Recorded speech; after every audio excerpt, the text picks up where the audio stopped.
goodness. Why did it so dark in here? This is a little interesting. Let's go with this. But okay. The let me talk about this for a sec then, because it's actually pretty important.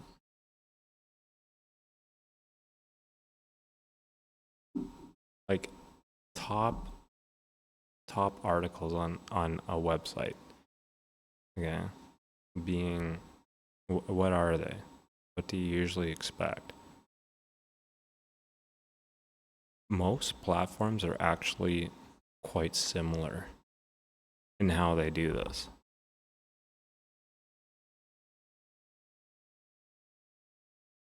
Like when you go on X, when you go on Medium, when you go on, see, you actually don't find this in like what people complain to be legacy news, do you? Because you kind of get like the unique stories, and then there's like journalists that deal with it. I might be wrong with that. I'd like to think I probably just don't. I probably don't consume their whole catalog of content like I would with sites like Medium and Index. But you'd think with like a website that's trying to get you to pay for their service, isn't that like that's their top goal? Pay for a membership to read my articles. Don't you want to show people stuff that is the same story, the same point that's being made, but the unique perspective that wrote about it? Like, not the article that's talking about the difficulty of the Olympics, but instead the article that took the story of an Olympian and then used that to convey that. Because you're not dumb. You can be told the Olympics is difficult. Here's this person on this thing. And then they, just by describing their perspective, their point of view, even better, it's the person writing that was the person who did it. Am I nuts for thinking that should be what's floating at the top? I thought that was the idea. Because these articles, why are these floating to the top?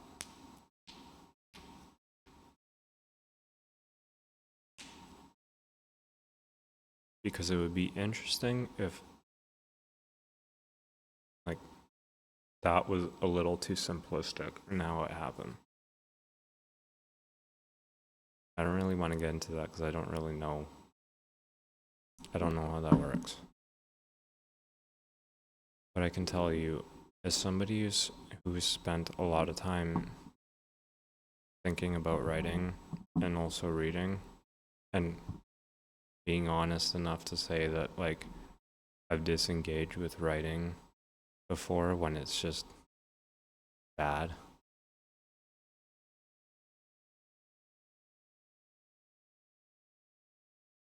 Like here's a good point. Every target audience has a different preference for what they like to consume. You would think that social media kind of does it well by showing you exactly the things that you enjoy and that interest you. You know, when you see a video, that you get stuff that is around that. You know, they might send you one or two videos that are just completely random, and then if you show that you're interested in them, they'll keep on showing you that. And then within those interests, you can serve people up the best content within those categories.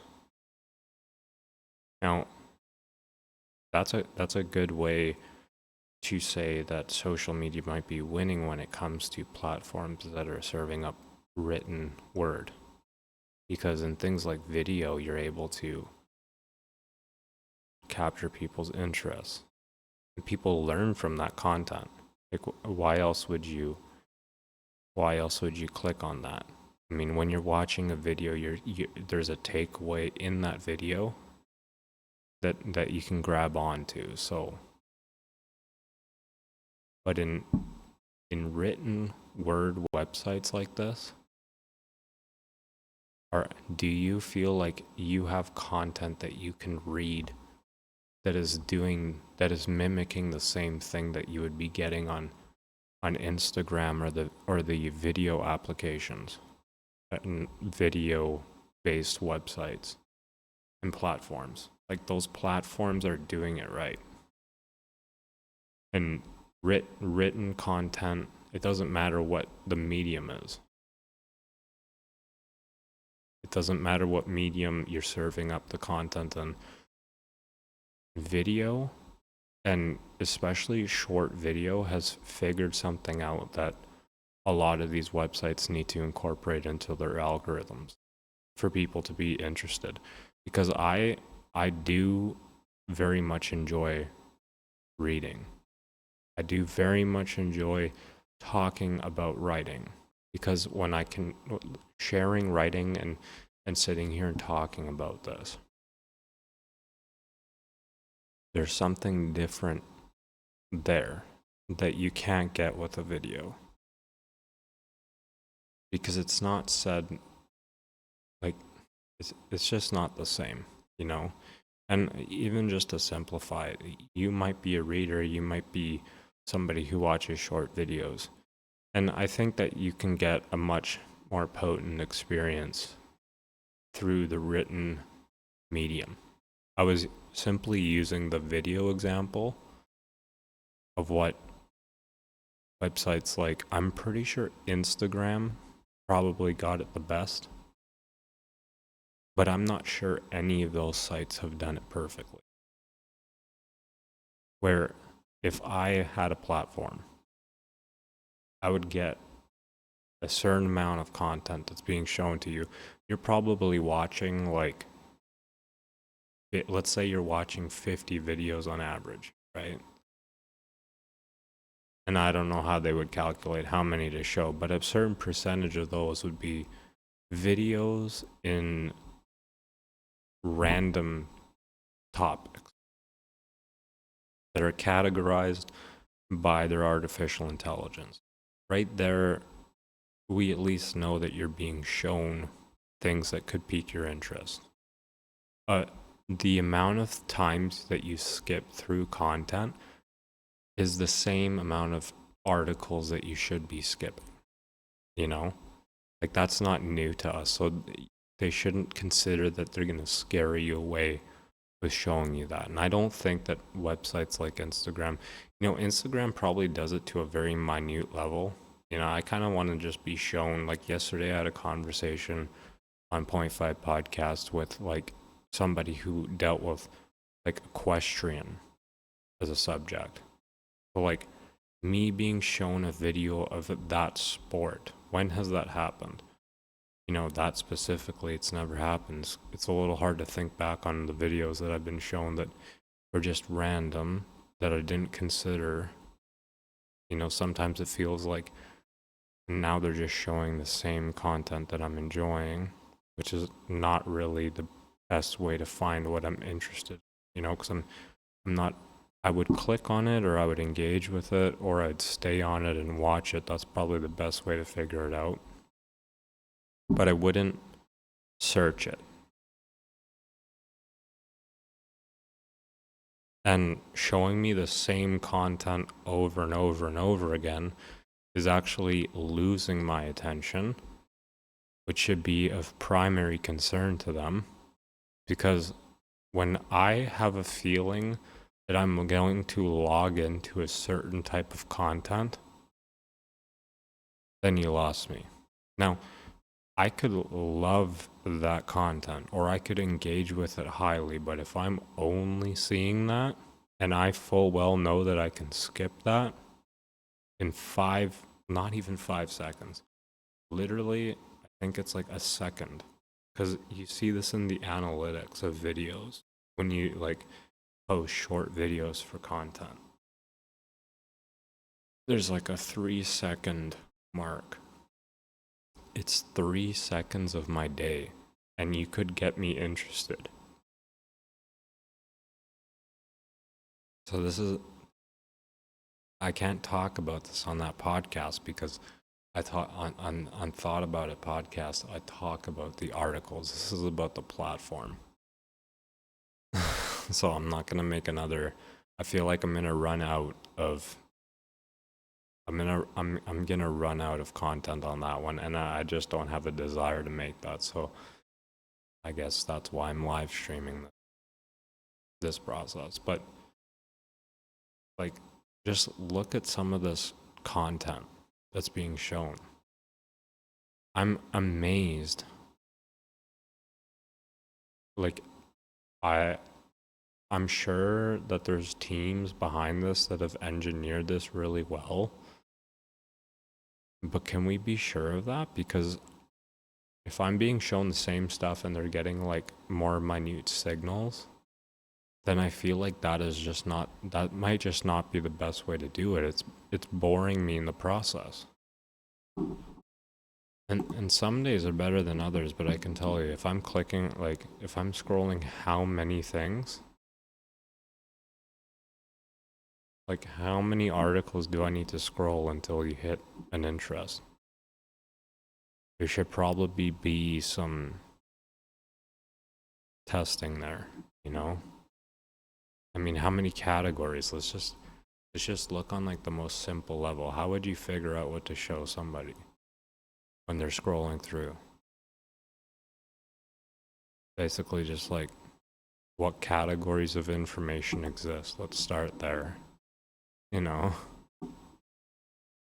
what categories of information, and then like let's show this person like all the categories, top to bottom.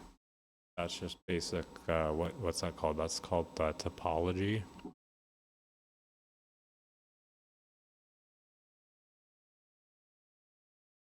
I feel like that would work a whole lot better. But why isn't that happening?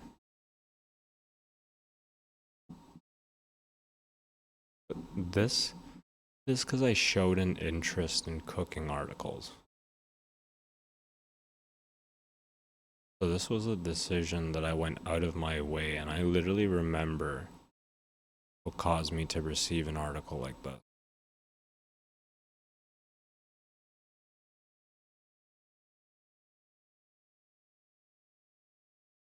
Because sometimes it feels like every one of these articles are saying the same thing. There's not enough views being done. This is not like a news website that's describing news flow. It could be described as that. Crash will begin and hit the entire world. That's just a dramatic article. I already kind of know what news flow that played off of. I feel like I've hit the other side of that. I feel like brokers were warning everybody that the market was gonna be terrible. And then, we're almost breaking all-time highs now.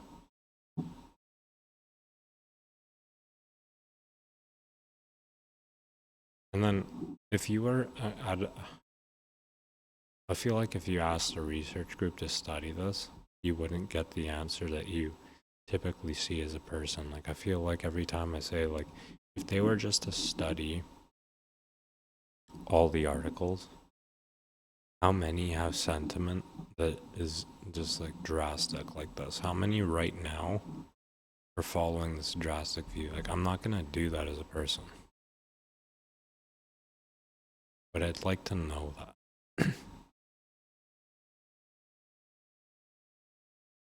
That might be an interesting use for AI. if you were able to plug in any website that provides you content and you're able to say how many talk about the market outlook not being good, how many articles are shown for that, and then it should show like on the top page this is like the percentage breakdown, and then on like these pages this is where you find that, and then general consensus. That'd be really interesting to see, because you could do that with a smaller sample of data, but again, something that doesn't interest me.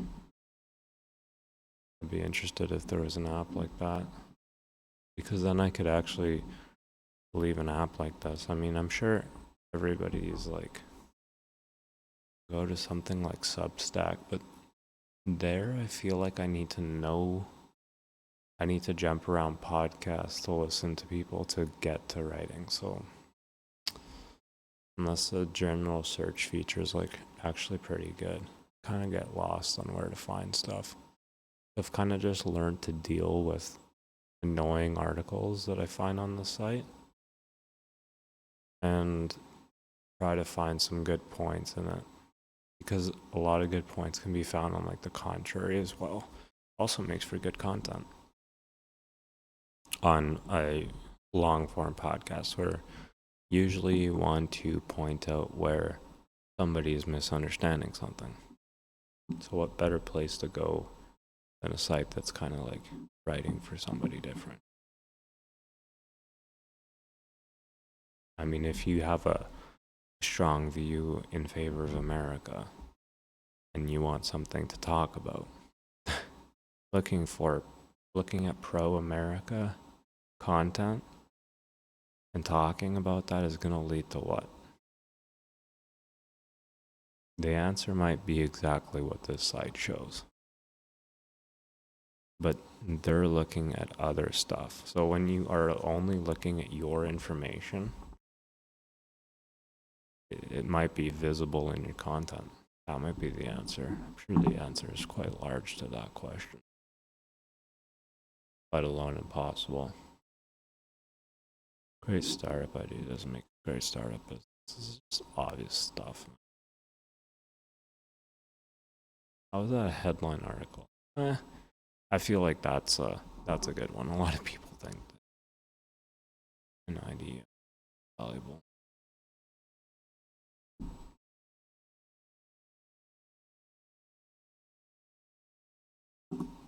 And this, people are starting to downgrade AI slop. There's a simple way to do that. Don't like how they said there's a simple way to avoid that. Like they got so close with that. And don't let ChatGPT change the way you write. And that title is interesting. This garbage, this let's call it this bloggage at the end, is literally trash. But anyways, because there's never an answer to this stuff. That's what annoys me about it. The simple answer. Who clicks on articles still on opinion pieces that are this large for a simple answer?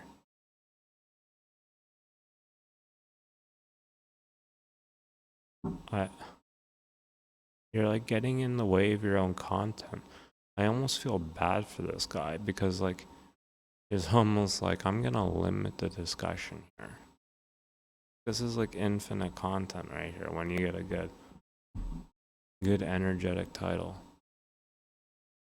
This is relevant. This is very relevant. It's like obviously like not so engaging, but I'm gonna like, how did you write that?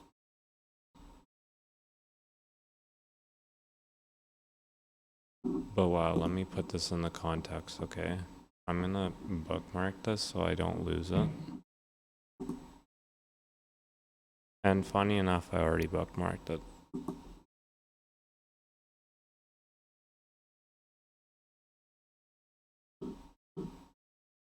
I didn't have to scroll that much.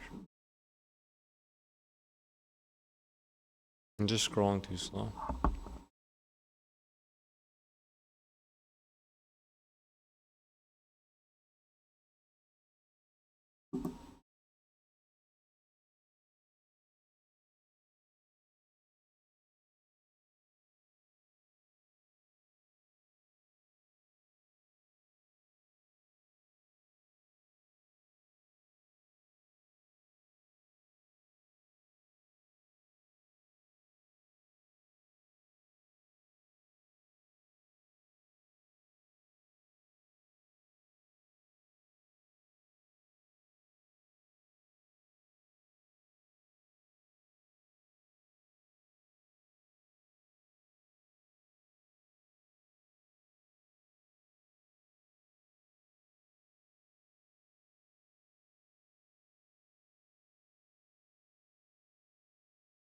This is kind of like this part.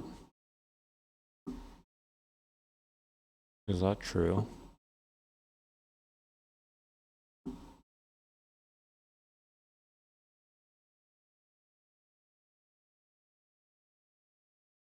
I feel like it's easy to spot bad writing. Is it easy to spot AI writing? Like, we're kind of misunderstanding how AI is used, which kind of gets into like why I get so annoyed about anybody that writes about AI.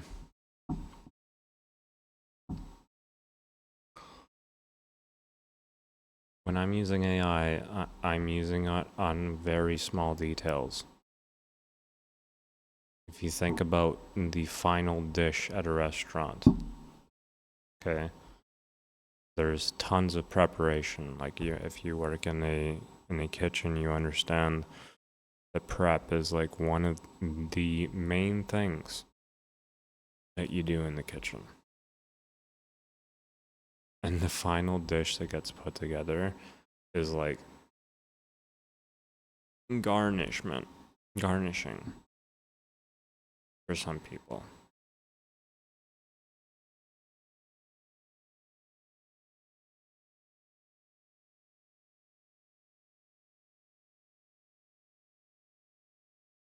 Because something like this can actually lead to an article I can talk about on podcast. Because I'm not sure about this. I'm not of the opinion that the writing with AI is bad. I'm of the opinion that bad writing is bad writing. You will probably write something that's bad if you're asking AI to produce final dishes. Because how long was your prompt to provide them everything in the prep?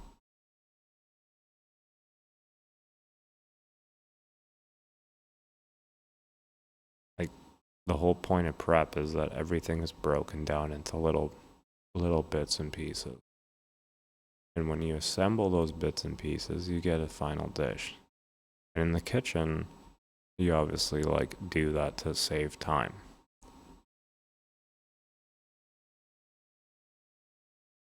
It could also be that you like focus more and everything's done better. But in this example of artificial intelligence, when you break down the process and you're using artificial intelligence to make the piece of writing or the video or the piece of content, you know, if you break down the process in 4 steps, you basically find it's impossible to figure it out.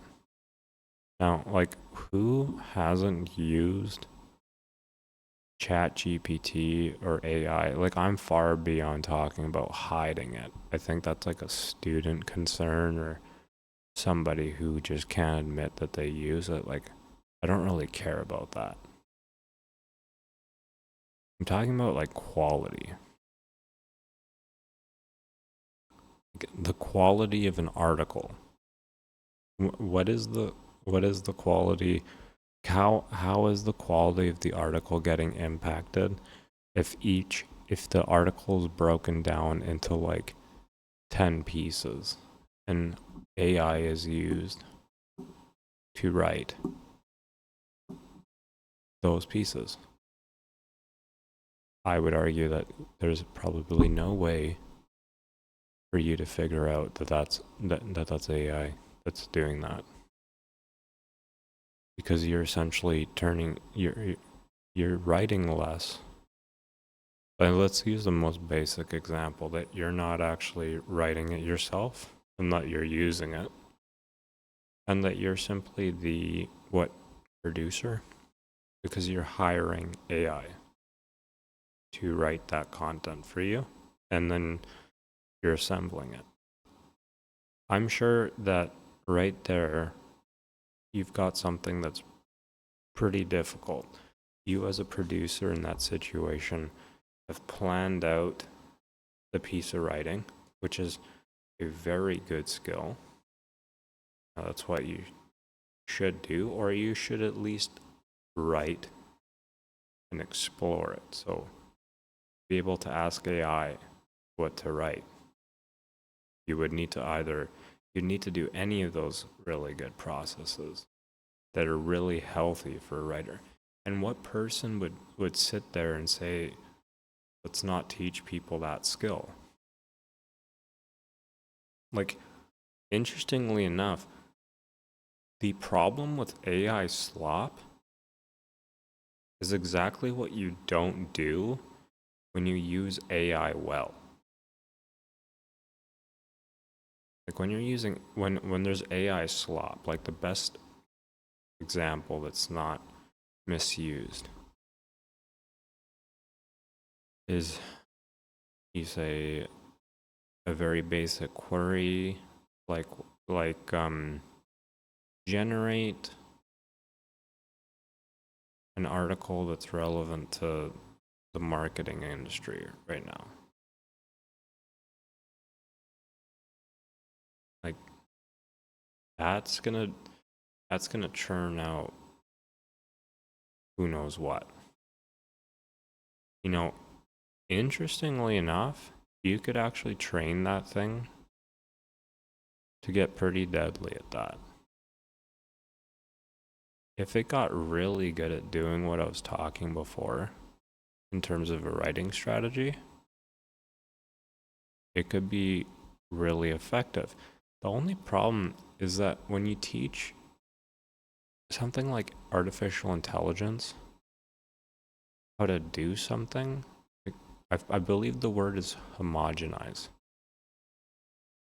where it kind of starts to use a mixture of processes and views and opinions, because whose would it select? It's not going to select one. It might be extremely advantageous for a company to experiment with that. That's also where it would become quite controversial. But see, the problem with that is that it would have to understand you well. But this is where you could build this artificial intelligence quite well by understanding somebody, but you'd have to start building a profile on them. Once you have that profile, you know exactly the type of person, the type of strategy that a specific writer would have to convey information to that person. This person enjoys like if I'm talking about my writing strategy, which does differ depending on the piece, but let's say that obviously artificial intelligence can think through that. So it's it's able to do the same thing that I'm able to do. And obviously, the bigger conversation here is like AI slop. And can you even spot AI for how most people use it? Or how a producer would use it? Because if you're not a producer with AI, then it's pointless. But anyways, you could make an artificial intelligence. Sounds kind of funny when I say it like that. You can make an AI, even like, I don't want to get into technicals. I hate getting into technicals of tech. But the product that we're talking about, we're all talking about ChatGPT, things like that. ChatGPT can get really, what's the point here? When I'm asking for a marketing article, that still might be a little too broad, but if I'm asking for a marketing article, instead of it providing me these headline articles, they're floating to the top for reasons that are probably very different from,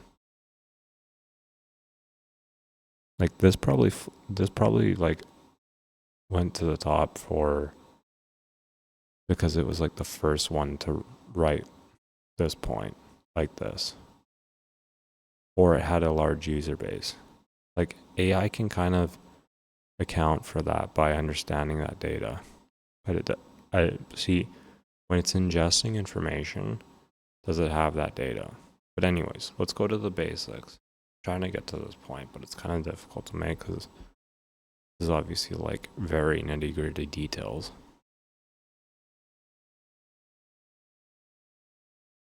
Because like, I think the problem here is that a writing process is so difficult. I'm like trying to explain how you could teach even a single person's writing process. But that's, I don't even know if that's a full conversation. Seems like a lot. It's like stressful to like try to stay on point.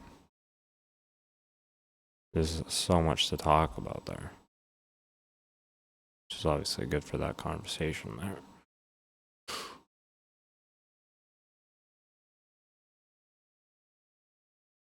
But if you're to make an AI and you're trying to compete, like I'm thinking of a smaller company than ChatGPT, OpenAI, X, Grok. You're trying to compete there, but you would be the company that would be taking some risk in terms of like responses using like a single person strategy. And you would probably do that right off the bat and risk that you're going to lose some users because the thing that you did was a little presumptuous. And it was completely the thing that they don't like. But there's a certain point of detail where like people start to get interested.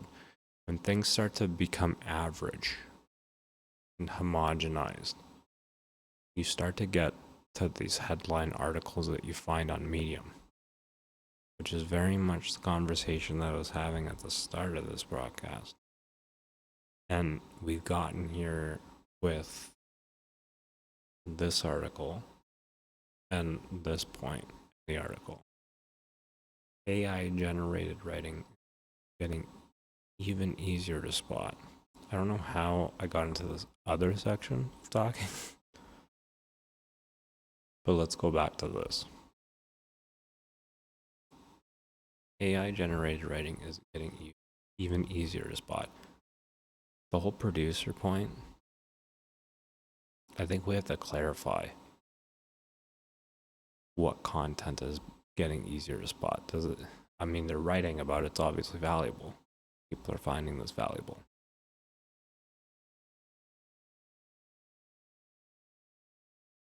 But if you're a producer of content, does anybody know who you hired? if if you hire a bad writer as a producer, does anybody figure that out? Or did you take that crap and turn it into something that was of quality and relevance to other people? That is an interesting angle. I have not explored that.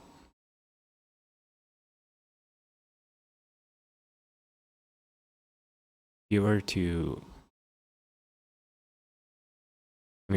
think of it. That might be the best example to focus the conversation. Bad. Let's try to put this into the kitchen, because when we talk about food, it gets a little interesting and relatable. A bad ingredient. And now let's think of a world-renowned chef, Anthony Bourdain. We've all seen that movie, probably. The Big Short. But anyways, takes a bad ingredient, and right in that movie he explains that you can take that 3-day-old halibut and turn that thing into, what did he make, a soup?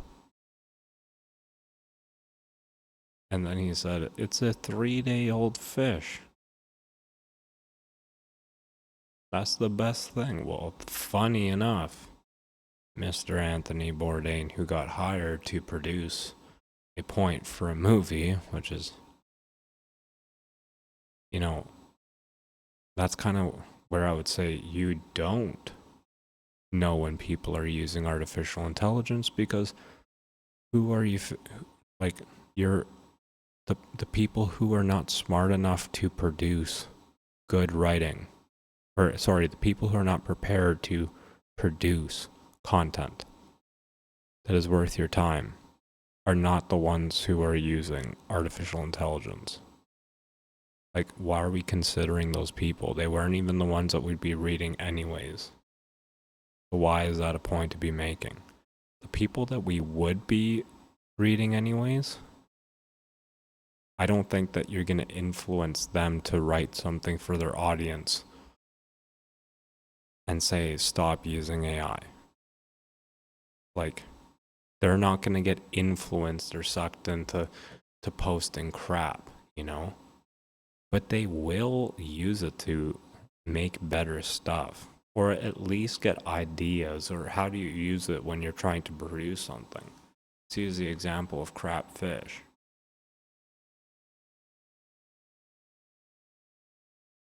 You can turn it into something. In the case of AI, because there's so many of these ingredients, it's not a perfect analogy. I just found it interesting to talk about this, because it at least started a discussion that I find quite different from what's been written on this platform. But when you're talking about this and saying that AI writing is easy to spot, I would now say that I would highly doubt that. I'd say it's never been easier for people to spot bad content. But funny enough, that's a good outcome that artificial intelligence has brought us. But we might only know that because we get angry at artificial intelligence. We do not like when something is written by AI. Unless it is a very specific piece of content that is there to make an example, we do not like it off the bat. Or at least there's a large segment of people that do not like it. I feel like I might be a little bit more considerate that content can still be good. Anybody who will listen to information from anywhere and be less biased.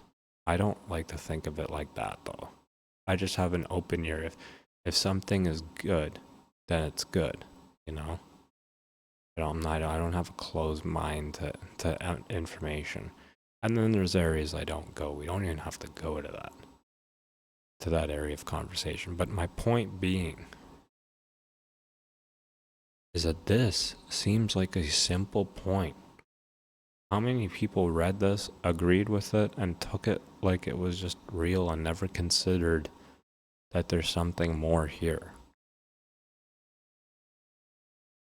And I believe there is something more here because AI generated writing becoming easier to spot.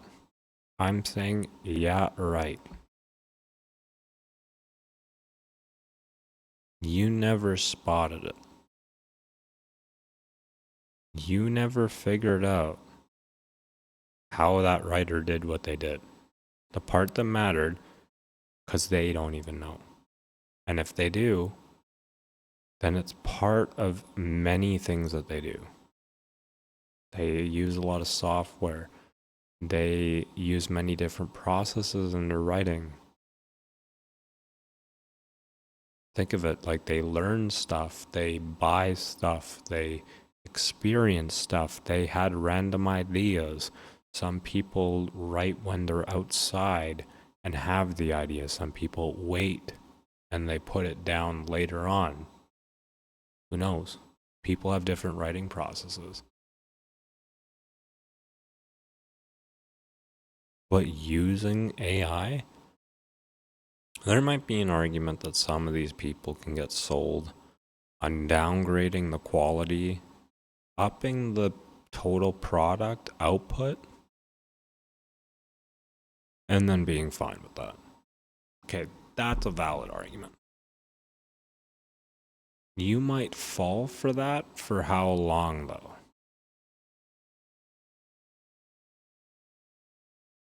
Because if anything, it sounds a little tiring. It sounds a little bit more difficult. You know, because like I'm thinking as a writer, like I write. When I write, it doesn't sound that boring. Writing with artificial intelligence versus a process that is traditional, I would say, like something that actually makes you an experienced writer where you could go on podcasts and say more than, I search my articles with a specific prompt with ChatGPT. Isn't that what we're worried about? That people are doing that? Did that writing make it through the real world? Those are the questions that are happening around AI. But AI writing getting easier to spot. I have to keep going back to the producer example. And what would that say?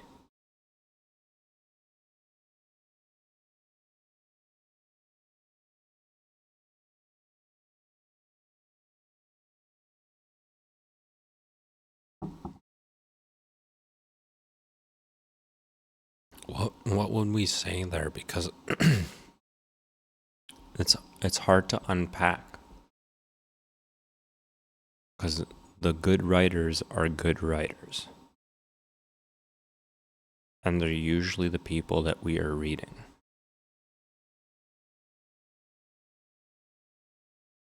Are we talking about people who are trying to fool us? I mean, if they were bad at writing before, and now they write articles with ChatGPT, I'm guessing, and they're throwing out articles that are just crap. Where were they in our consideration?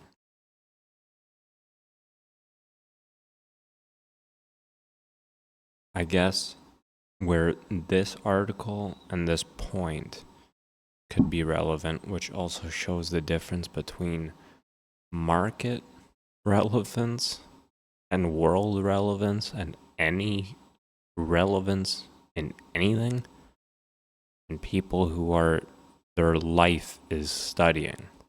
Their life is being in school when school is really just something that you do to learn about and get into the world.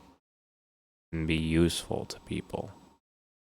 Because I'm sorry, that's a timeline or a activity that you do. You don't make that. I like it. I enjoy learning. But there's a certain level of like, I enjoy it because I surface information and ideas and things that are valuable to me that have proven to be of value. Like while I'm doing this, I know how I'm going to be using this content. I'm recording this at the same time. This is going to get certain perspectives that I have, and I'm going to be posting it on my YouTube channel, of course. There's some good points made here.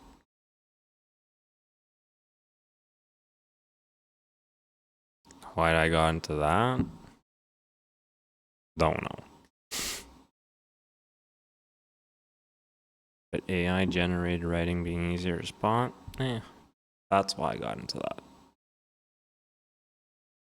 Because this is probably relevant in one context, which is like, or like a limited number of contexts, just to say. Which is at least one that I can know right off the top of my mind is education. Where that bad writing needs to be consumed. So before the teacher would see bad writing, now they see something that with enough prompts, it's like this person either knows that's probably what this is talking about, and I just realized that I probably like am seeing this in a very you got a lot of insight here on into a writer, maybe. Which is insight into myself, if anything. Wow. It's interesting. The bad, for some reason, there's a lot of like, I learn a lot about myself through saying that. Wow, this guy's a writer. Guy knows how to do this. Anyways. A lot of people who work in the kitchen, I'm sure, are writers. There's so much relevant there, but there's so much relevant in any industry when you're working in the kitchen. But AI writing, AI generated writing. Okay, so the example was school. When you're a kid and you're like, when you're in like college, let's use that example. You're like 19, 20, and then the prof is asking you to write a paper in what's a class somebody can think about, like psychology paper or like a political science paper, and you have to write a paper on like choose one topic, and then one of the topics is like the merit of basically like the topic would be the Strait of Hormuz, or however you say it, which is outlines the stress. Like obviously that's very broad and open, but then you have to refine that. What point about it, then you'd have to refine it on like oil prices or impact to like global economy that something has, or like the merits of like doing like attacking, or like the merits of like interfering with Iran's desires around that. Like then you get into that, but that's just to like paint the picture of what somebody would be thinking as a writer. So I'm being asked to do that, and I'm handing in a paper. So let's take it from my perspective as if I was the student and I'm handing this in to a professor. Now, why were we talking about this? Because we're trying to make the example that this is like at least somewhat relevant. I don't want to tell this writer that their like writing is complete trash after talking about my perspective for that long. I'm trying to find relevance in this. Or I stumbled into it and now I'm going to make a good point for them.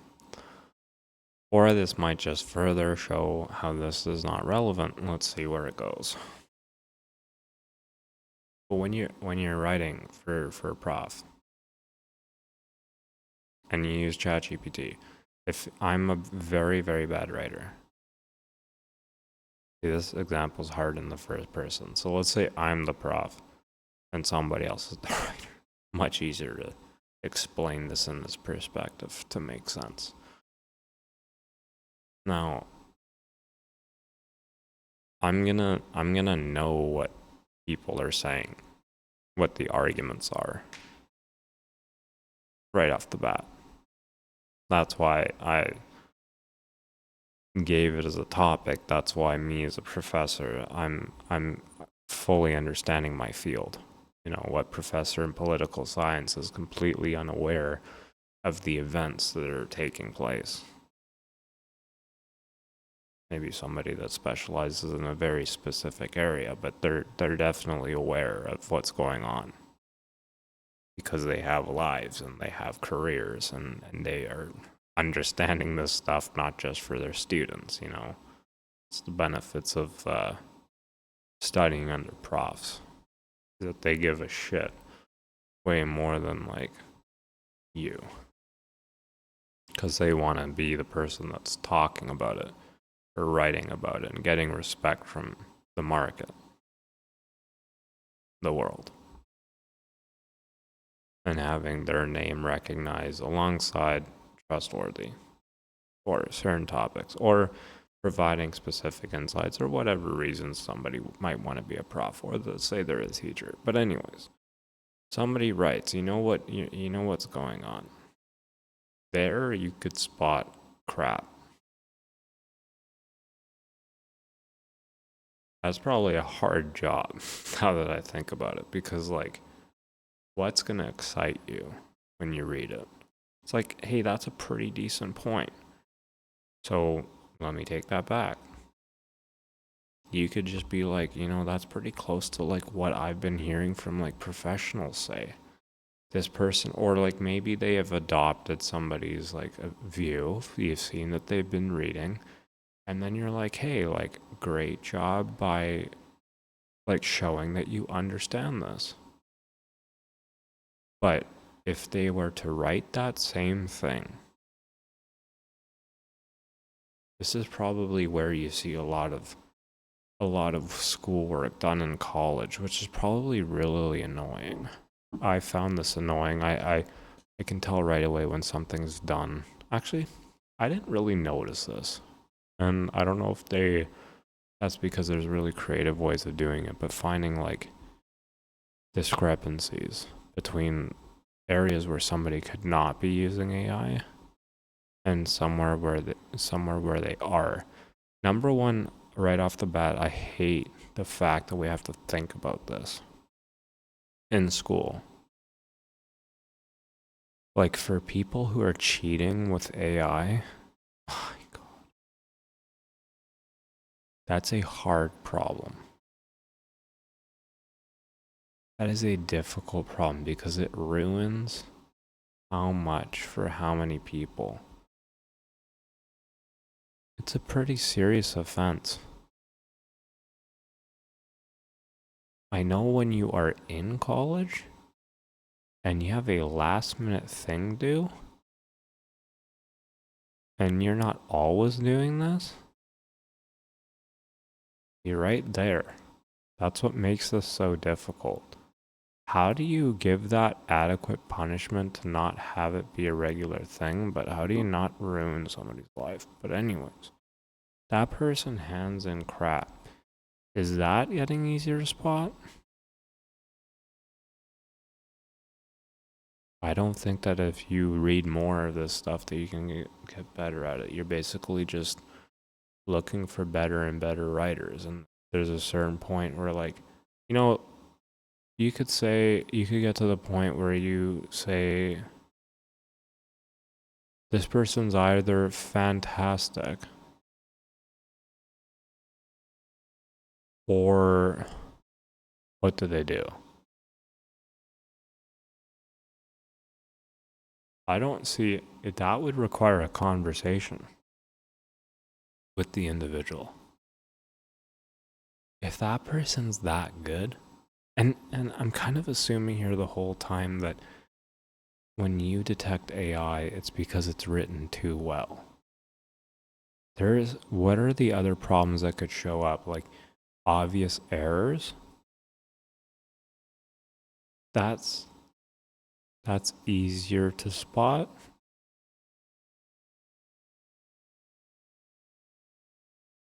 And I'm glad that I used the example of the professor, because the professor would know the details and he'd say that's just wrong. But I don't know if that would lead them to thinking that they used AI. They could just not understand it. That'd be more understandable that somebody would mess that up if they were not using it.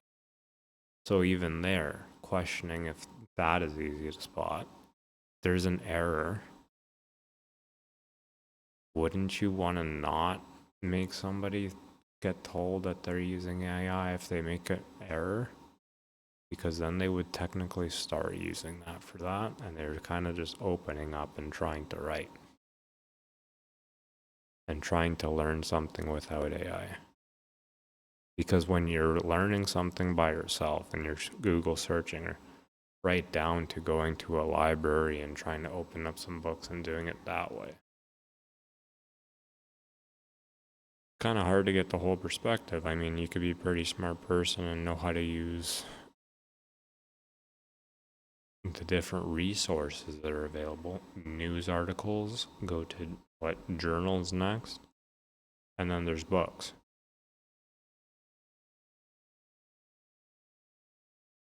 Somebody could use that and know how to get around with that. Somebody knows how to get around the library, you know? But like, if you are like, what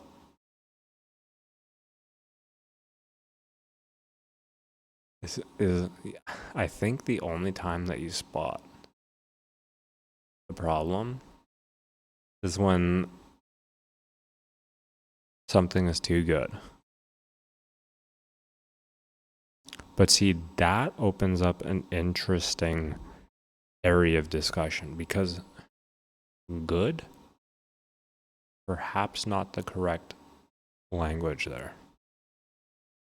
What would I call the writing that I see on medium.com or the writing that I see on X? This high level type writing. Now, you might call that AI. Somebody might have written that though. But those people are following something.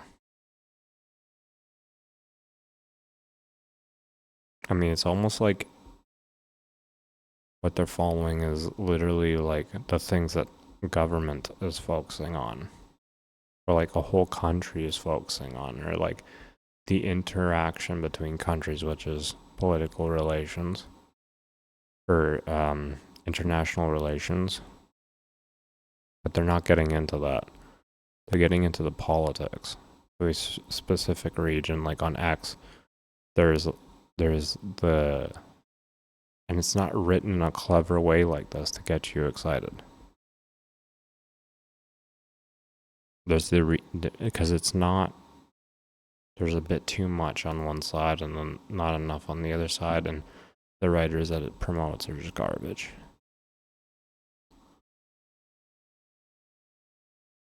It's quick opinions on big subjects. That's even worse than AI. As like obvious opinions. But anyways, like I was talking about like what you call good. When I said spot AI by finding what's too good.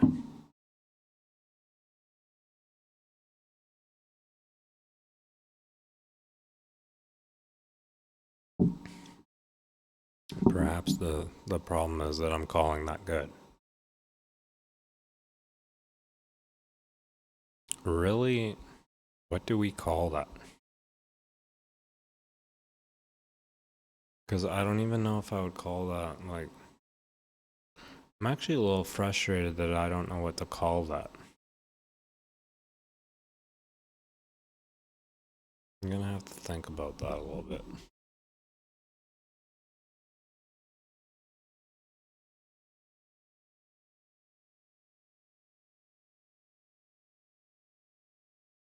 Just look at the headlines of what they said after dissecting this way too much in one area.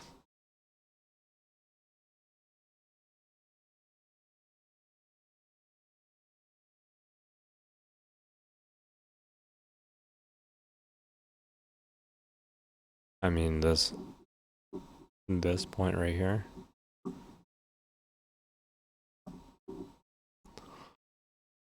This is what I spent, what, 40 minutes talking about?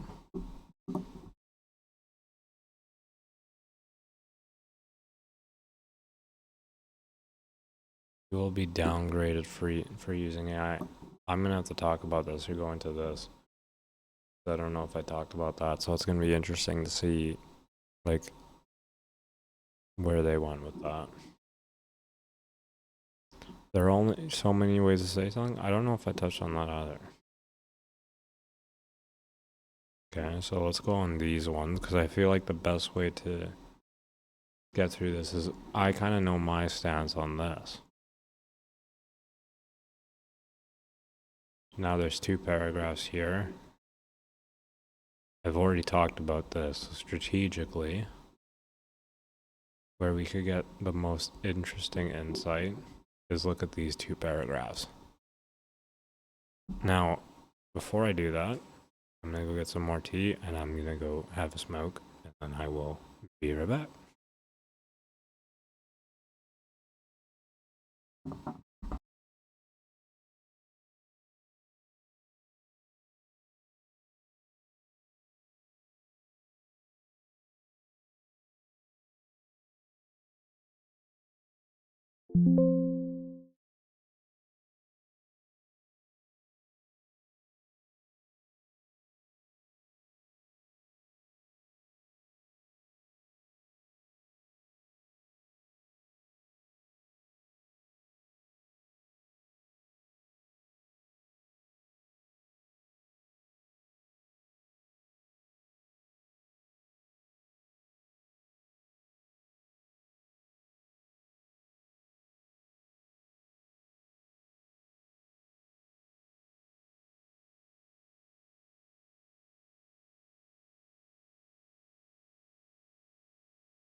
Alright. Back. Now, so we basically just talked about who knows what. That was a lot. It did kind of make this interesting. Alright. Back. Now, so we basically just talked about who knows what. That was why is the audio coming from that? Okay. Essentially, we just talked about this part. I should probably stay on that a little bit longer. Talk about this part. And why is the word minimize, by the way, just sitting on top of my screen?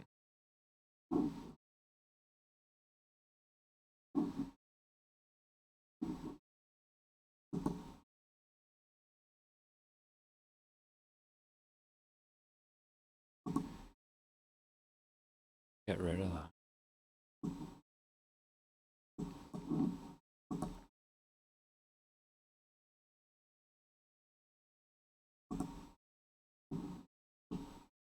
Okay, you're gonna have to deal with that. Okay.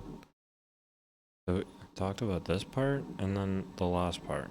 The last part was not talked about, but kind of already says something that we were talking about, so I'm gonna say we talked about it.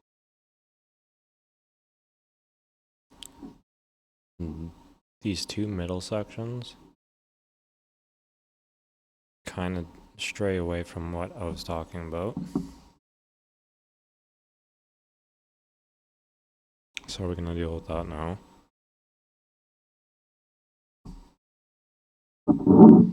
Because this might actually make this article relevant and interesting.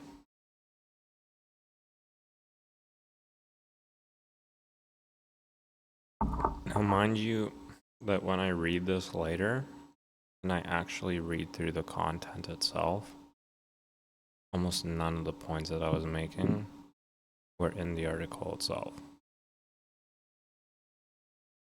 But at least it brought up the topic. I don't know. Not gonna sell the article.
Okay, that's not that big of a point. It's basically that people are going to make the judgment on you if you're using that. I'm not gonna tie that to what I was talking about. Let's try the other part. And let's see how it ties in.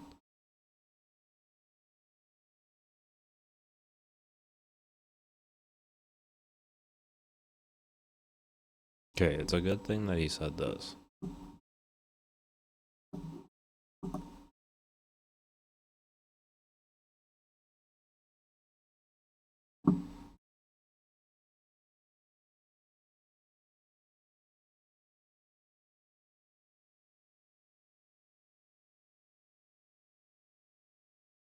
Like, kind of blah blah blah on the thing that I was saying before is that the example of a producer. I mean, if somebody's like everybody's kind of producing, you know, and then I use the example of the kitchen that puts together the final dishes.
This is like interesting me for some reason.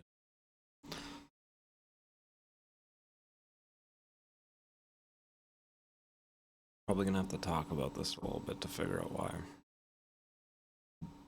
See how it ties back to what I was saying, because I feel like there's a connection there. This paragraph or this section seems like it's quite in line with what I was saying.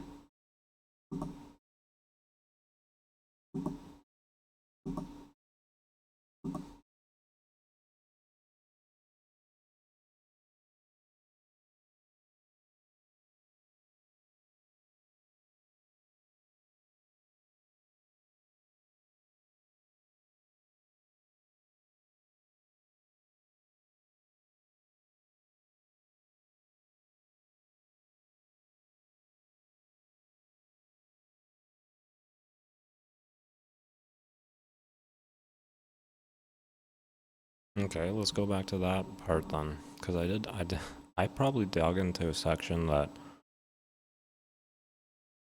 was like the most basic section to agree with, which could be a really good thing. So we talked about AI being easy to spot. I had something else to say about that actually. I opened up the conversation of like, and that's where it ties into what this guy's saying at the end. Okay, but this is written. It probably wrote through it. I mean, probably didn't talk through it. Okay, so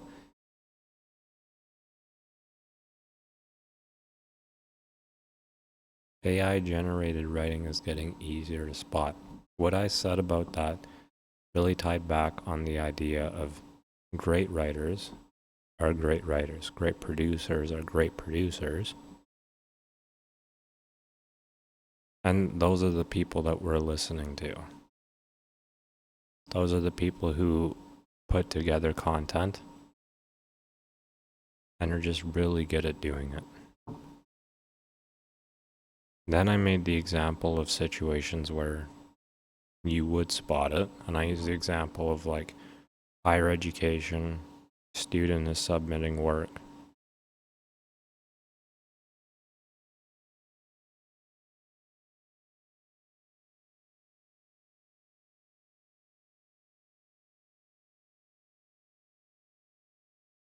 don't know if the point is so annoyingly large.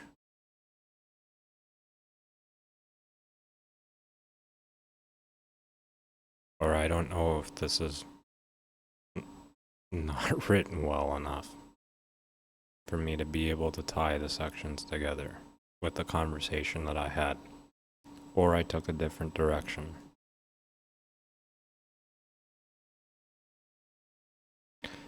Something that I took from this, though, based on what I was saying, not necessarily what it was saying, was that it's very important for you to, I mean, it does tie to what the headline is saying. Not really, though. Let's see. You being a great producer of content or producer of anything, if you're writing like a paper for school, your processes that you use to do that are very much what's important. When you're making a movie, same thing. When you're making like a dish in a restaurant and you're a chef, just as important. I'd started talking a lot about like that one section where it was saying AI is getting easier to spot.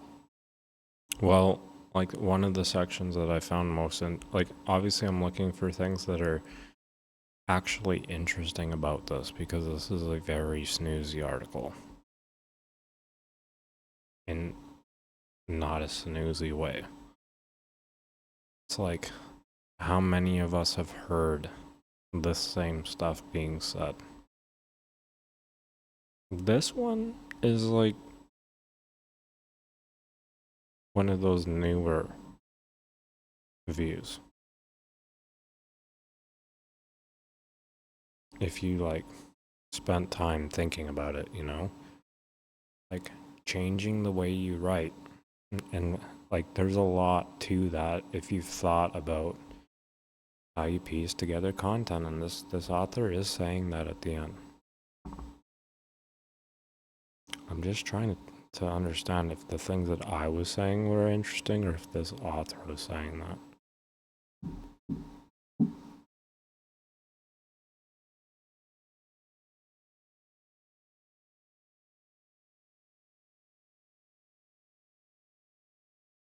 So what are they saying at the end of it though?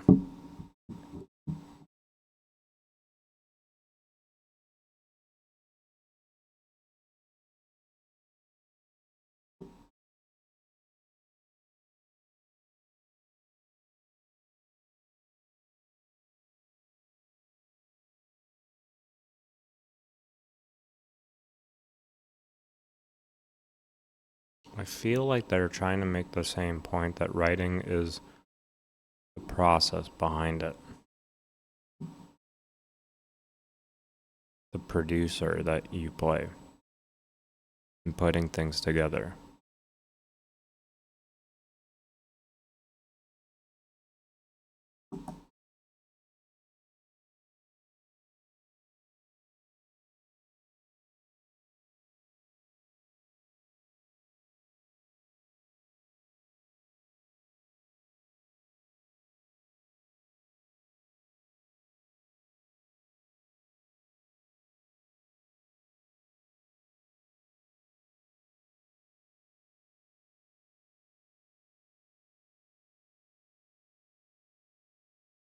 So the way he writes is in a very light way. It doesn't really tie into like, or it doesn't dig into the points. What like gives you a bit of a headache when you read this stuff?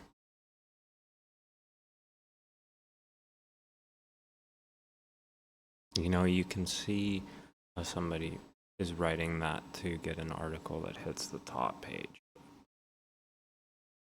Does that ever give a headache?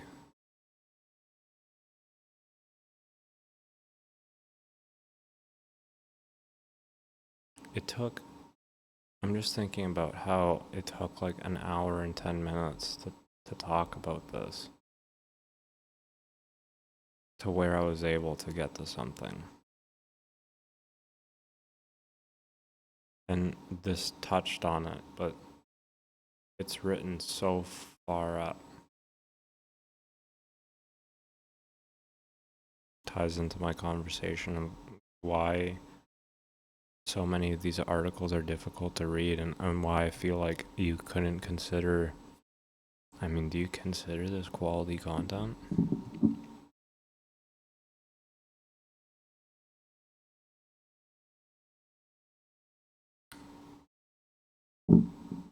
If you were to read this really quick,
that section is written really well.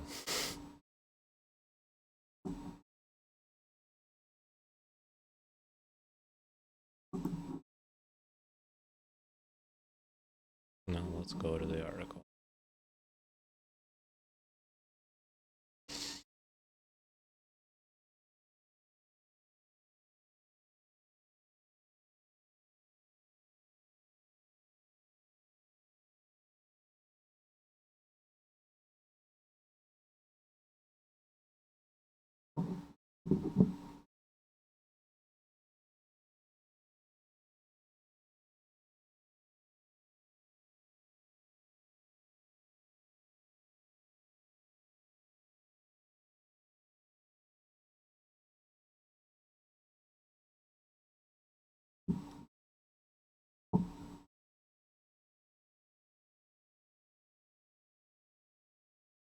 That might have just been so obvious of a point to make that it was like bugging my mind.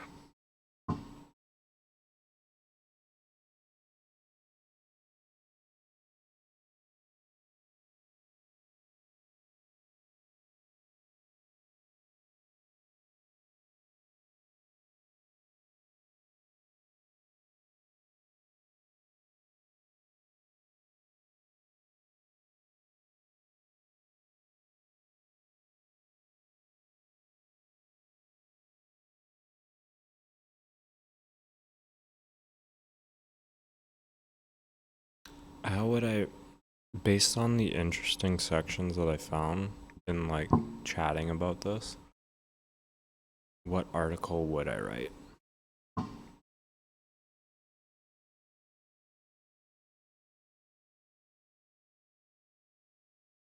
Because to be honest, this one gives me a little bit of headache.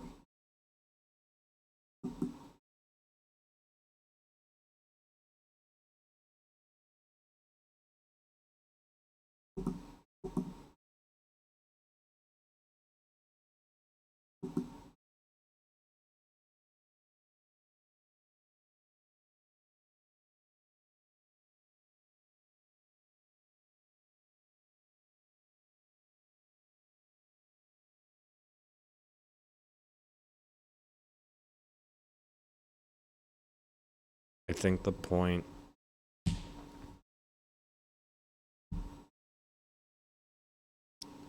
the producer point was good. That there's good writers and bad writers, or good professionals and bad professionals.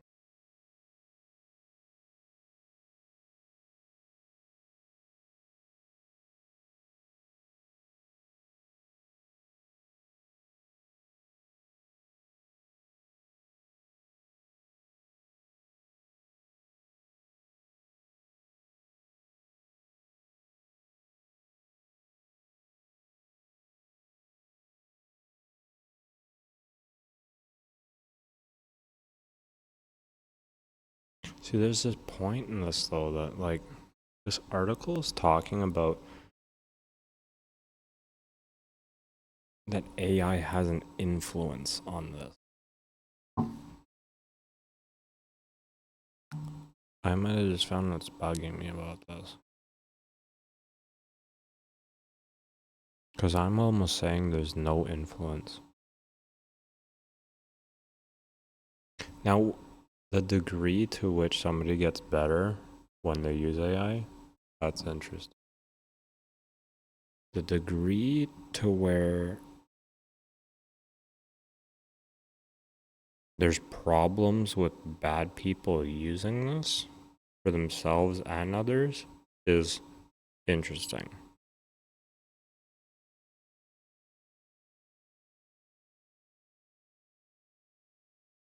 At the core of that, there are people who are good at what they do, and then there's people who are not. Give me 2 claps for that one. Because right there we've got material. We've got something interesting there.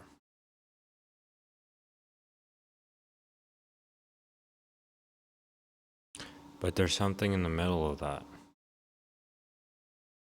The good gets better. This is not the point, by the way.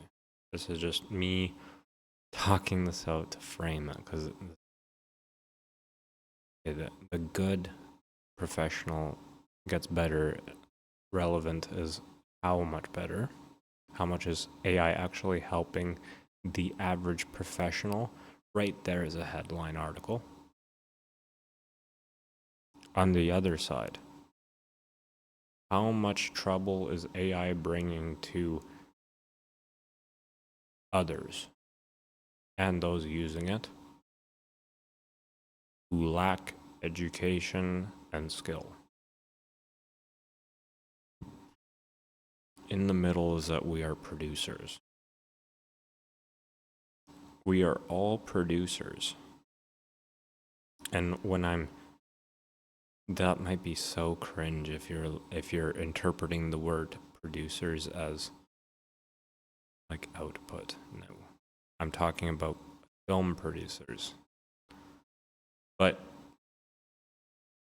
every role is a producer. This kind of makes sense too, because you would assume right off the bat that people are going to start adopting those types of roles, which are, you could describe that in one industry as like decision makers. But yeah, producers, that's an easy one for everybody to understand, right? So we're all producers. There's good and there's bad producers. How many good producers are using this technology to help them? That is a very relevant question for today. I'd be very interested to know what producers are using artificial intelligence and where. I don't know if I can talk about that on podcasts with most guests because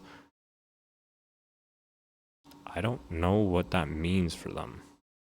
I don't know what backlash that has. I don't know how somebody might. I don't know how if that's an honest conversation that happens. But the people who and then on the other side, how do you measure the impact that it has on other people and the person who's using it poorly? I mean, that's also something that's of relevance. But something that you can focus the producer, the good producer, the good film producer and the bad film producer can both benefit by reminding them that they are producers. This is especially relevant when we stop talking about film producers and we think of everybody as producers.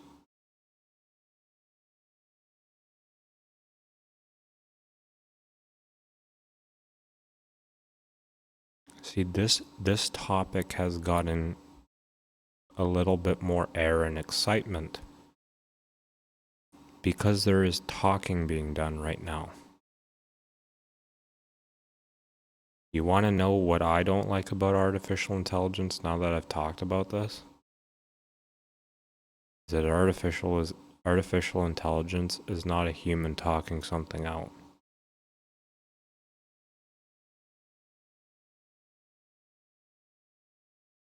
Because as I'm talking something out, it's taking that.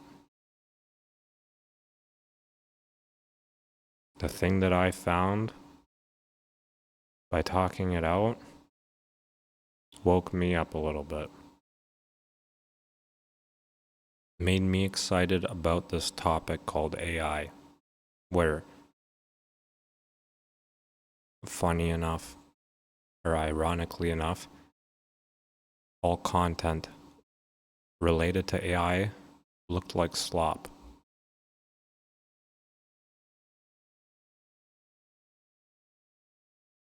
Producers. I oftentimes think of the lessons that I get from certain technology, certain experiences, but really when it comes to technology and products, what lesson did that product teach me? That goes far beyond the value I received by using it. That starts to get into the research, the articles, the journals, the societal shifts that happened when that technology started to get used. That is the core of very successful companies. Those insights are used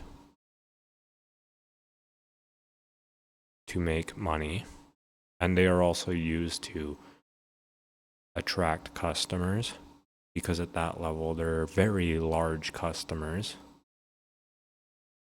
And how do you get this might be an idea or something that's being done, or in some way, shape, or form information is being sold. I don't want to get into that. That makes me go back to sleep. But the output is the lessons that are learned, and the lessons that artificial intelligence has taught me is that we are all producers.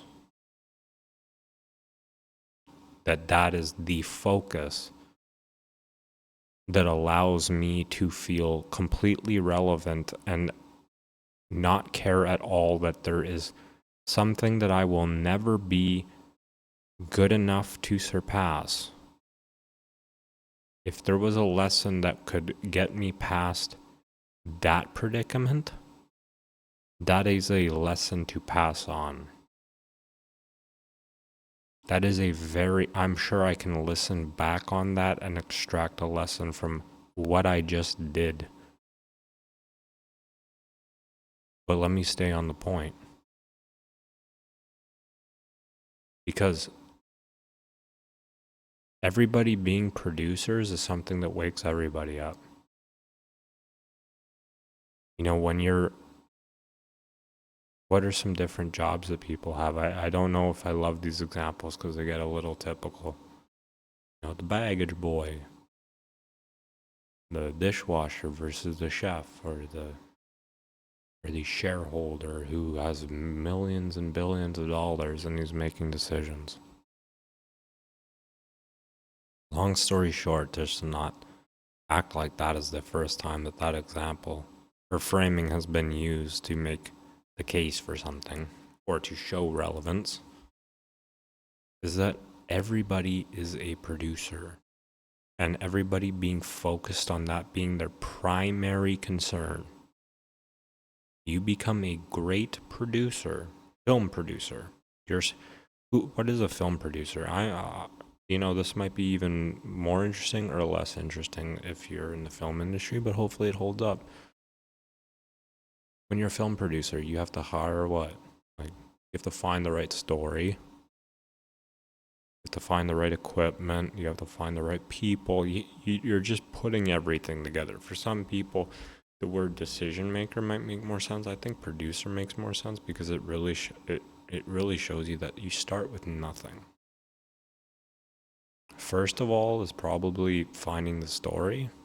Maybe not for all, who knows? Some people might find equipment and be like, wow, what story would this camera be perfect for?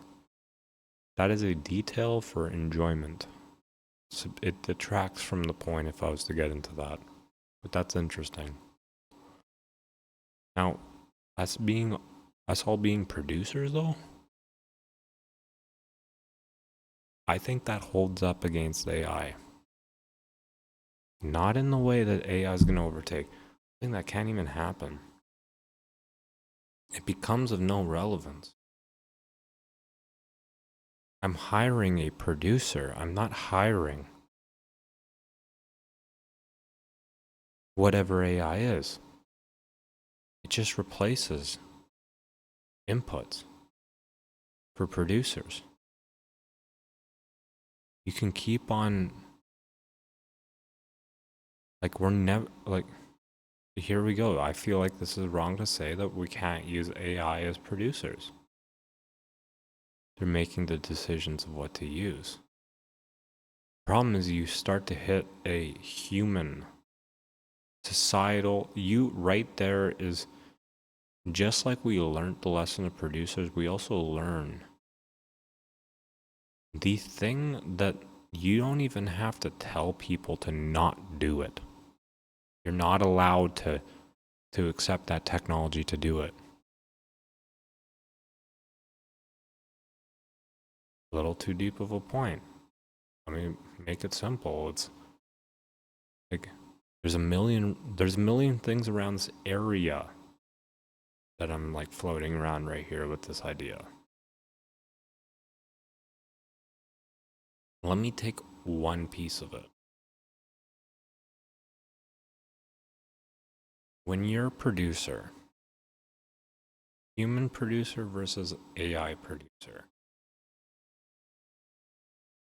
you're just somebody that's watching content, laying in bed, and you don't know that you're paying that AI producer. That thing is putting, let's say that the AI is putting real production. It's deciding real camera equipment. It's deciding real actors.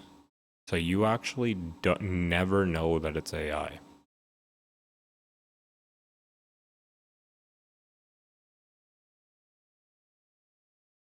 That could be possible, but let's think of how that doesn't make sense, because that seems like what? Who's deciding at that point?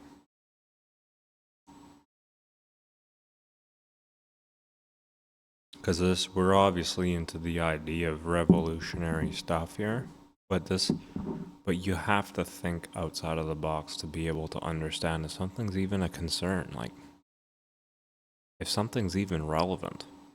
To say AI is not relevant or not going to have any impact or has impact but has such little impact, my goodness.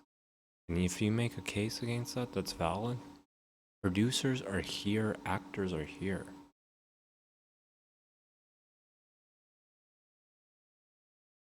Okay, producers are here, actors are here.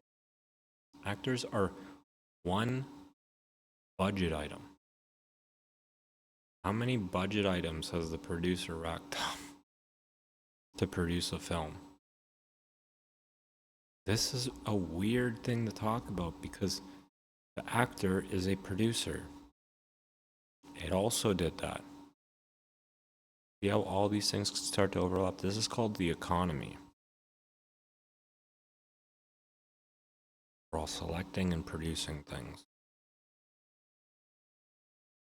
Where those things tend to overlap in greatest number of purchases is where you get the largest industry. This is why artificial intelligence can be a large industry. because it can be used for a lot of inputs.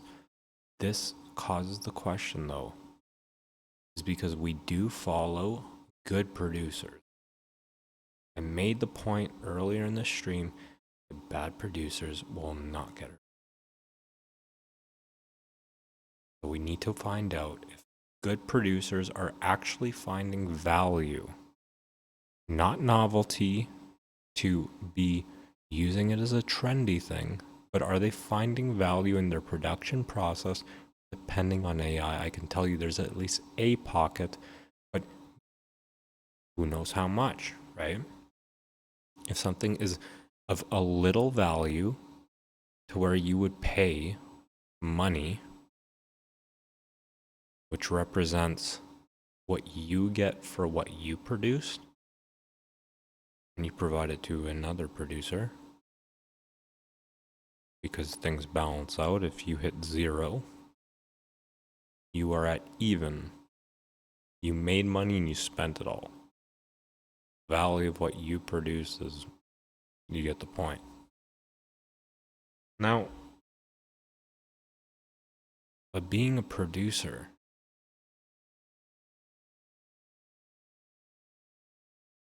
this almost wants to not have like some bigger point, because I feel like we just need to be comfortable in sitting in points like that. I produce stuff. Today I bought some stuff. It was part of something that I was doing. I've made things of value. But that gets so annoying to talk about.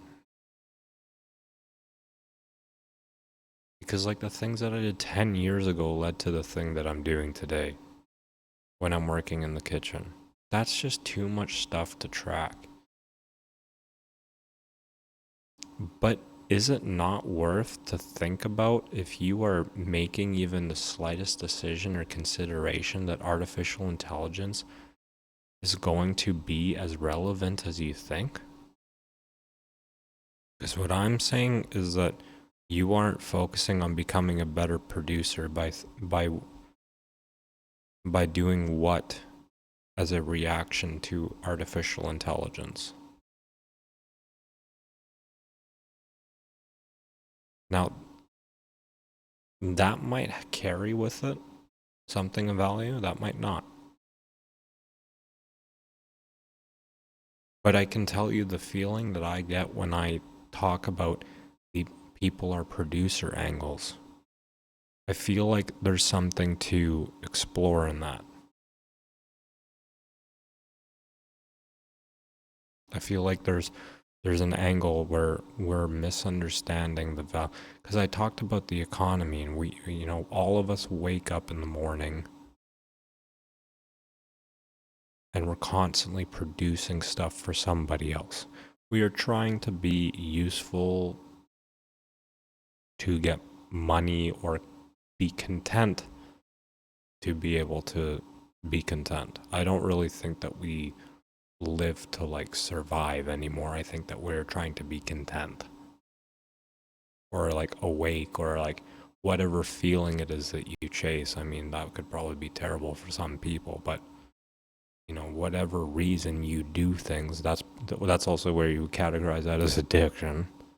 If that was a bad thing that you chase, also shows why that should probably be pretty healthy. The thing that you chase, you're driven for money, or you're driven for like feeling energetic. That's a really good thing.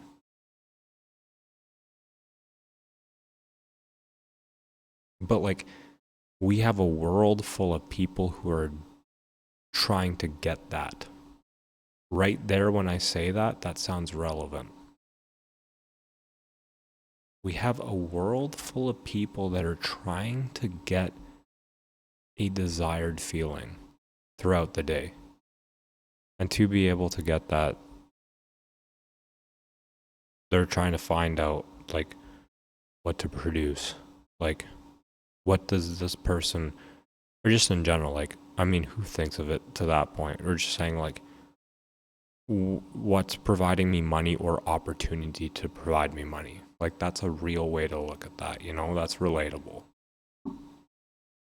Because I see both money and I also see like potential money, opportunity.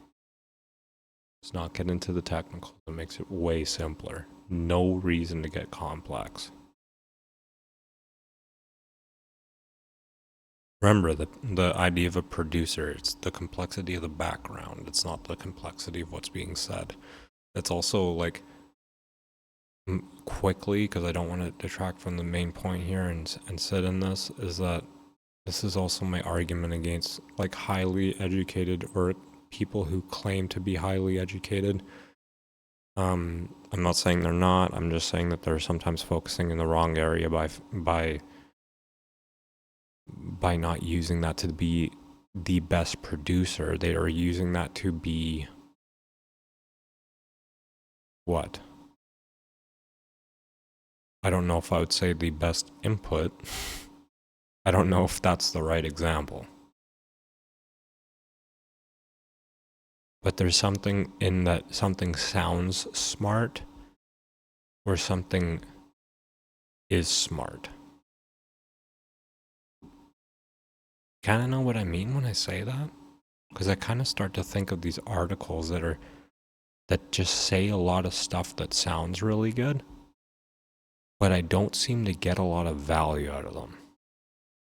Like, all this stuff I'm talking about is stuff that you could have said in an article and written about this. That would have been valuable. That would have woke me up. That would have woken me up.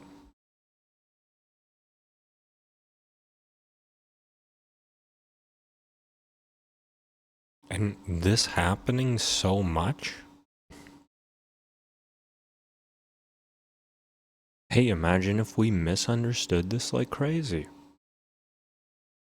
What is intelligence? Being a great producer?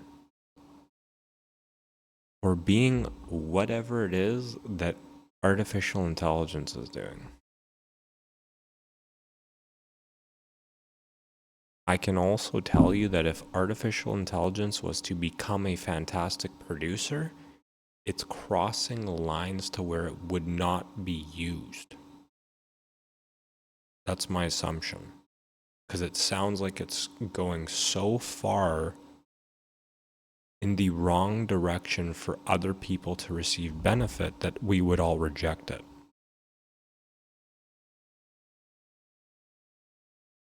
Now, what happens if we all use it?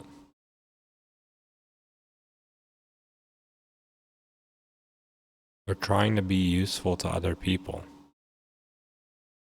We're trying to produce stuff, right?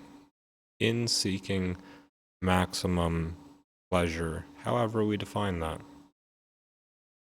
We're trying to be as, I don't like the happiness word, trying to be as satisfied as possible. That could be a different thing every day, but let's say there's a cost to that satisfaction, which is at least the cost for you to drink water or to eat. All right. So, you being a producer, I feel like that's where it made sense. Somebody being a producer, people waking up for this desire for satisfaction, however they define it.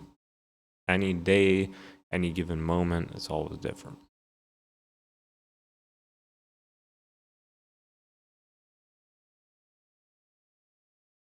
Well, then I almost don't want to take it where most people would take it.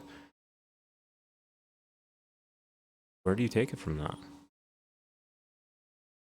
My idea is to reduce to simplicity. We all wake up in the morning. I tried to make this point already, but it's so hard to make. We're going from a big topic. This human is a smarter, replicated version of me. It already starts to make less sense. What is this guy talking about now? I wake up in the morning.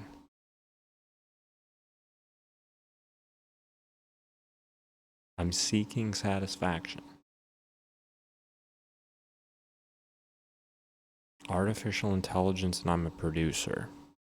I'm using AI as a help to produce something for somebody else. It's not replacing me because I have to produce. Because I need to live. I think I just figured out where to focus this at. I need to live. I'm not going to do something that doesn't let me live. So I will always be the producer. And if I'm not a producer, I will find out how to become a producer of something. Therefore, how could AI ever get above me or stay there? Because there's producers that are on top of me in terms of like, they're larger, you know? They depend on me for my input and the things that I produce to be able to produce their thing.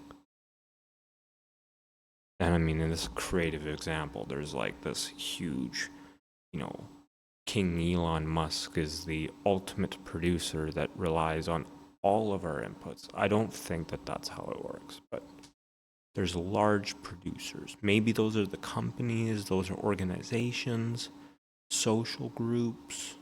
I don't know how that works, right?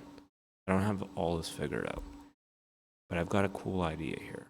Less cool and more like I just slipped into the society of producers.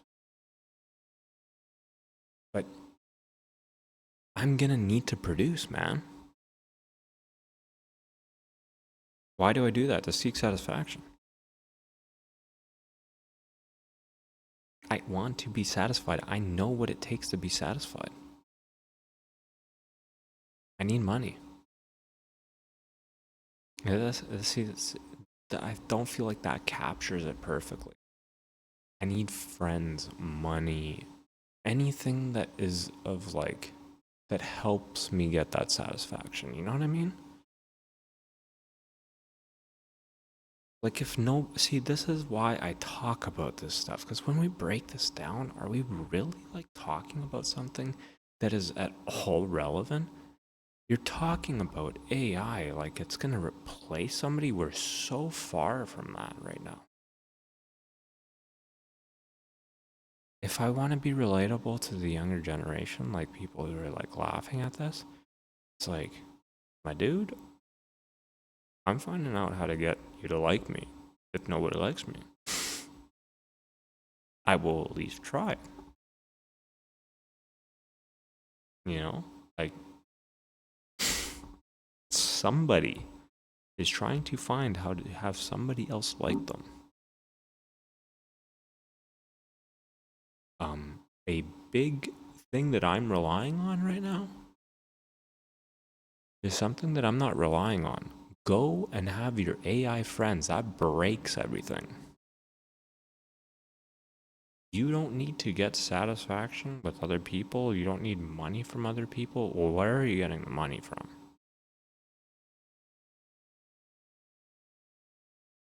Because if you're the only one, if you're like only having friends with an AI, I don't know, this might be where whatever, but you know, if you're friends with an AI and we're all friends, aren't you wanting to be friends with people? So like there's that part. That is actually an underrated aspect of artificial intelligence. It's why the humanoid idea is actually so limited in its upside potential for people that you wouldn't imagine. It stops at therapist or hired. It stops at anything you can hire it for. How can it replace anybody? Because if you're saying that this thing can get hired, then we all go into positions that you can't hire. The hierarchy starts, if we need to, at the board of directors. Do you know how complex that board of directors can get at every organization? Yeah, you don't need a single employee down there because we've got AI that's actually like, I'm bypassing all the slop that's arguing if this is going to replace. Let's assume it does. We've already talked about that shit. We know. Over time, this thing's going to get accurate. It takes about one change, one company to make a decision, which is being a producer. Instead of just making technology, they're going to take what was made, which is taking average views or whatever is being done right now, but there's going to be like an organization that's out of like this small town that made an AI that only considered one writer's methodology or one writing strategy, because that person would probably like not want to do that, or they might want to do that, but that's kind of where it starts to get shady. It looks like really weird. But anyways, no judgment. But where I get interested is this idea of producers, man. Because I'm actually calling that artificial intelligence, I'm in a different conversation here. Sure, your 10 years of conversation, I'm saying I'm already assuming the last part, I don't need to know. Doesn't matter. Because if they're hiring AI, they're going to need something else. Because I need to find relevance. I need to find, how did I say that before? This is where it'd be useful to have a chat.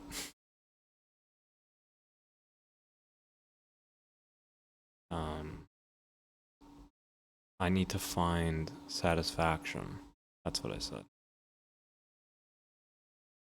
And in me trying to find satisfaction, like, you just can't turn that off. That's even higher than the producer example. I need to produce. Sounds gross now because we're on the idea of satisfaction. I need satisfaction. I need to live. See, when we go to that, it makes less sense. I need satisfaction. For me to have satisfaction, at the simplest sense, I need to live. I need to breathe air. Does it not feel like we just hit some like weird, like, what just happened there when I say that? The simplest satisfaction for me is to breathe air. I need to live. How do I live? Probably tons of ways to answer that. Let me answer in a simple way. I need to make money. I need friends that are going to help me. I need, typical answers. Whatever you do to live, though, you can change all of that, how you do it. You're telling me you're not looking for that satisfaction of breathing air, my friend?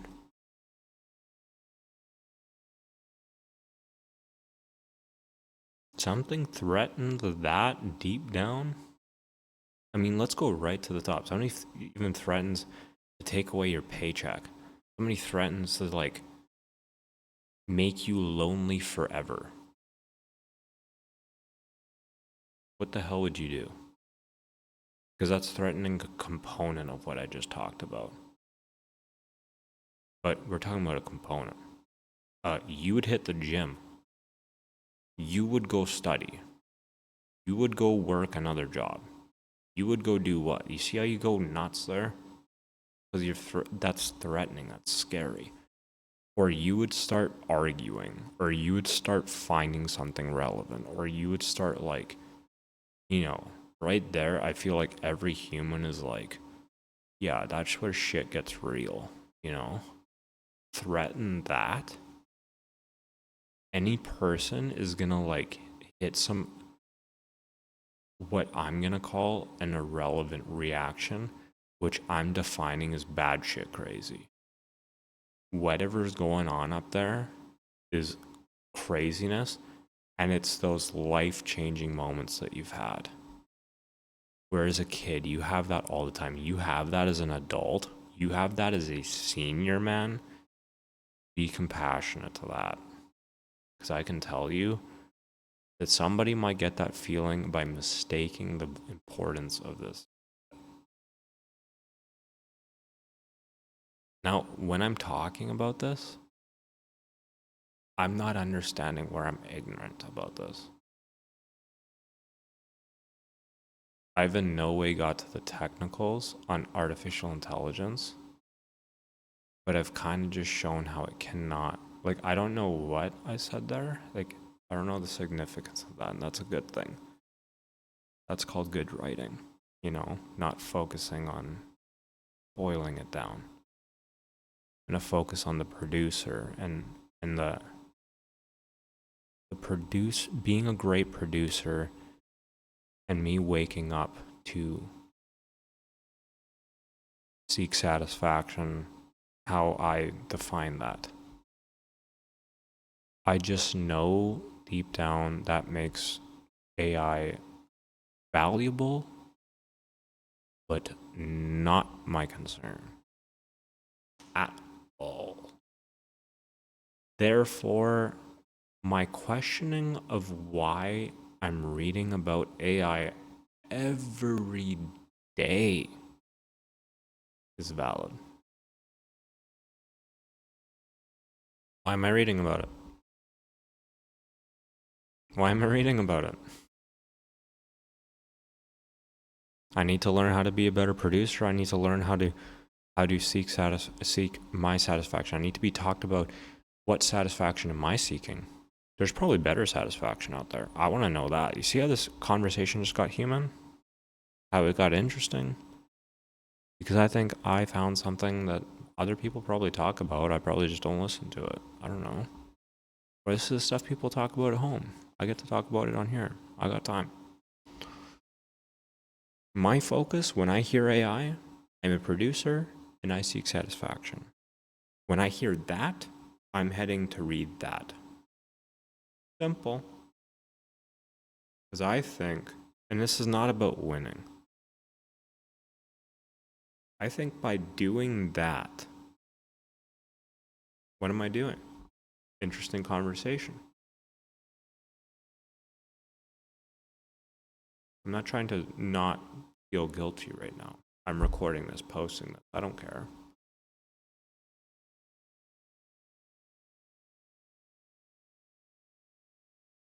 What am I trying to do by doing that?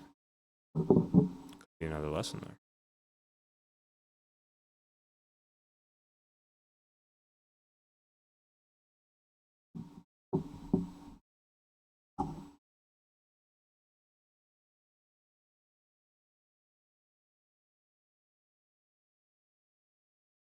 Imagine getting to the end of 10 years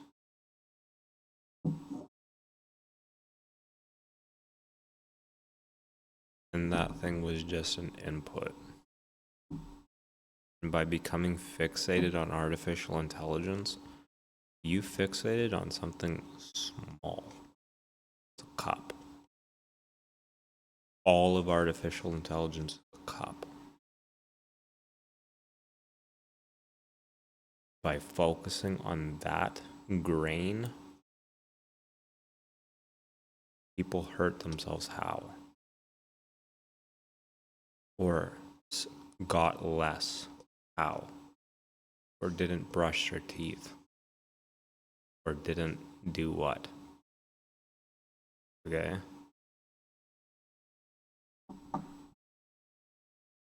Because an article on brushing your teeth probably more valuable than an article on artificial intelligence. That is strange.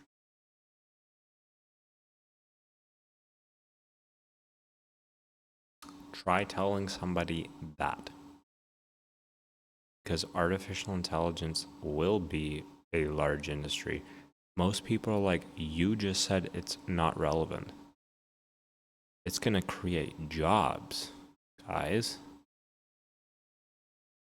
It being valuable and a core component of everything, or of at least a small component of so many people, or a large component of very few, somewhere in between just means larger.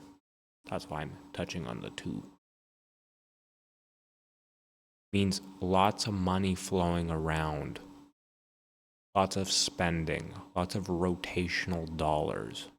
I give it to you, you give it to me at a faster rate. That's a great economy.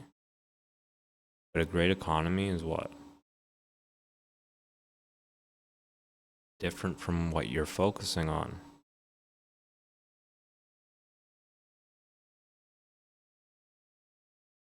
How is it different from what you're focusing on? It's a great economy. Great. Do you play a part in it? What role do you play in it? Do you play the therapist for the humans that are working for artificial intelligence? Do you know how to be a garbage man after you have focused on artificial intelligence for your whole decade? And you were right, or you were wrong. But you can't even be a garbage person in that economy. By the way, impossible to do. Because that's the beauty of it. Okay? There's a baseline physicality. You can move, you can pick something up, that's valuable. That's where it's controversial for some people, because now they're like, well, now you don't have that fallback. There's an article that's interesting to write up, but I might get to the bottom of that in a second. In terms of thinking for me, and whether or not that's of primary relevance. Because I'm always focused on what I should be thinking about, focusing on, to be relevant. Sorry, to produce and to seek satisfaction. See, I don't even remember how I got there, but I know those are the two most important things. I need to learn to become the best producer I can be. And I need to deal with the topic of satisfaction.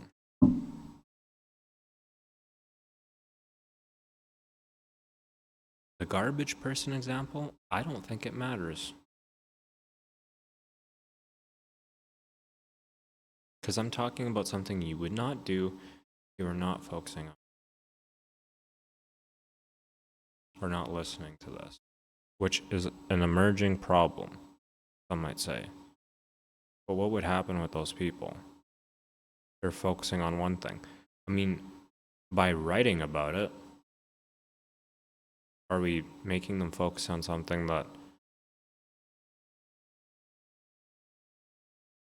they shouldn't be focusing on? That's more of a healthy conversation than their emerging problems. Us writing about their emerging problems is putting another speck of dust and pointing at it. What I'm saying is artificial intelligence is this. Think of the whole marble we live in, the whole universe we live in. That's how I'm looking at the two things that I said, which is satisfaction, seeking satisfaction,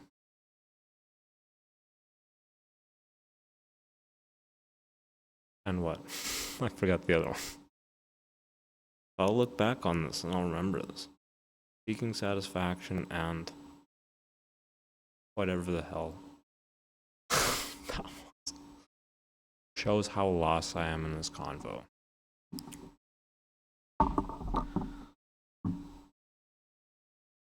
But see, something like this makes me not listen about AI anymore. Makes me realize that the core excitement, like that's just that's rewards. AI does really well, that's just a reward to me.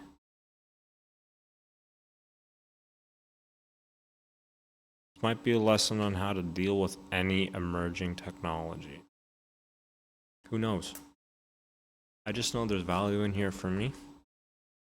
And I know that this is interesting for me. Which means it's interesting to somebody else. Not really though, because it takes people to want to, for me to listen to it from one person versus the other person. It takes that person having a following most of the time. It takes that person looking a certain way, sounding a certain way, making the points sound perfect in some sense. Some people like this format.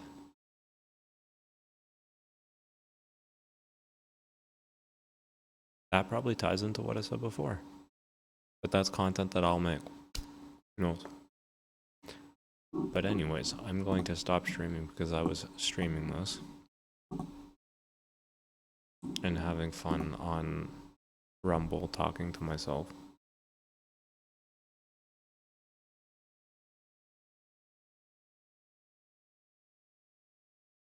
Calling out irrelevant articles. I wouldn't say that article is irrelevant. But, like, wow.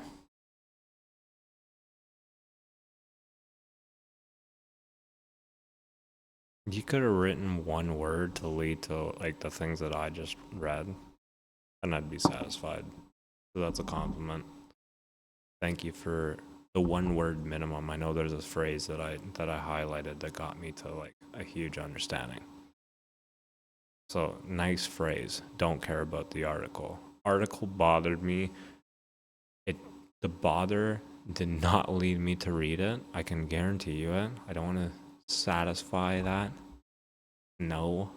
I read it because I was talking about how much I couldn't stand articles. Okay. Don't double down on what you did there. I can guarantee you that interesting article is the one that I'm going to click on. I'm probably not going to click on much AI stuff after this. And I don't do this every time I talk, but there's certain things like artificial intelligence that it's just like